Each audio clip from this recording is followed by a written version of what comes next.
আসসালামু আলাইকুম এভরিওয়ান। আজকে আপনাদেরকে দেখাবো ব্রাহ্মণবাড়িয়া জেলা বাঞ্ছারামপুর উপজেলা তেজখালী ইউনিয়নের জয়নগর বিলপাড় গ্রামের বিখ্যাত গেন্ডারি ক্ষেত। তো আজকে আপনাদেরকে গেন্ডারি ক্ষেতের বিভিন্ন প্রক্রিয়া সম্পর্কে জানানোর চেষ্টা করব। আর বিশেষ করে যারা নতুন করে ভাবতেছেন গেন্ডারি ক্ষেত করবেন তাদের জন্য আজকের ভিডিওটা আশা করি খুবই উপকারী আসবে। আপনারা আমার পিছনে দেখতে পাচ্ছেন জয়নগর বিলপাড় গ্রামের বিখ্যাত গেন্ডারি ক্ষেত। কথা যদি হয় গেন্ডারি নিয়ে তাহলে সবার আগে মানুষের মুখে মুখে আসে জয়নগর বিলপাড় গ্রামের গেন্ডারির কথা। কারণ জয়নগর বিলপাড় গ্রামের গেন্ডারি হয়ে থাকে একেবারে ফ্রেশ, সুস্বাস্থ্যকর এবং কি অনেক মিষ্টিদায়ক। এই গেন্ডারি গুলো লাগানো হয় অক্টোবর থেকে নভেম্বর মাসের মধ্যে। তারপর দীর্ঘ কয়েক মাস যত্ন আর পরিশ্রমের ফলে জুন জুলাইতে গেন্ডারি গুলা খাওয়ার উপযুক্ত হয়। তো আর আমরা বেশি কথা না বাড়িয়ে চলেন গেন্ডারি ক্ষেতের মালিকের সাথে কথা বলে গেন্ডারি ক্ষেতের সম্পর্কে বিস্তারিত জানার চেষ্টা করি। আসসালামু আলাইকুম দাদা, কেমন আছেন? ওয়ালাইকুম আসসালাম দাদা, ভালো আলহামদুলিল্লাহ। আপনি এই গেন্ডারি ক্ষেতের সাথে কত বছর ধরে জড়িত আছেন? আমি গেন্ডারি ক্ষেতের সাথে প্রায় 14 বছরের মতো জড়িত আছি। 14 বছরের মতো?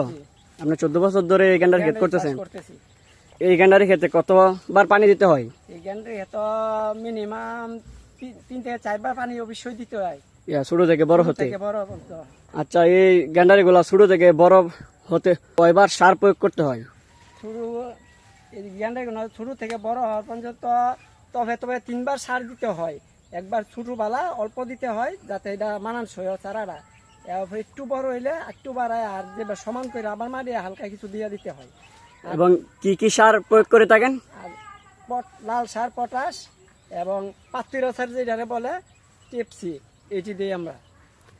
আর এই যে আমরা দেখতে পারতেছি এই যে প্রত্যেক কেলে গেলে আপনি বাঁশ দিয়ে দড়ি দিয়ে লাগছেন, এটা দেওয়ার কারণ কি? এটা দেওয়ার কারণ ঝড় বৃষ্টি হলে বাতাস হইলে দেখা গেছে কি গেন্ডারি আলাইলা দুধটা দিয়া দিলে বাঁশ দিলে গেন্ডারি এই পাশে গেন্ডারির এই পাশে দুধটা বাড়ি লেগে গেন্ডারি খাড়া থাকে, মানে সোজা থাকে গেন্ডারিটা নাকি? সোজা তাহলে গেন্ডারিটা মিষ্টি হয়, একটু বাঁকা হয়ে গেলে গেন্ডারি মিষ্টি কম হয়। আচ্ছা, এই গেন্ডারি গুলা মিনিমাম কয় হাত হয়ে থাকে?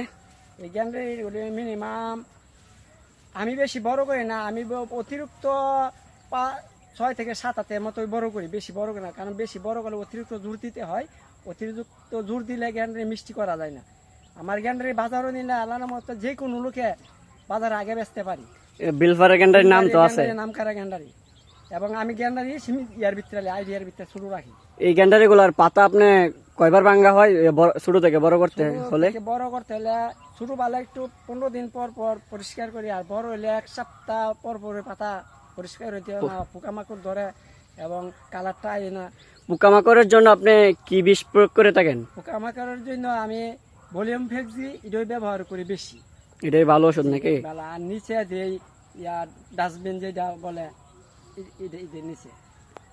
আচ্ছা, আপনাকে ধন্যবাদ আপনার মূল্যবান সময় আমাকে দেওয়ার জন্য। ওকে।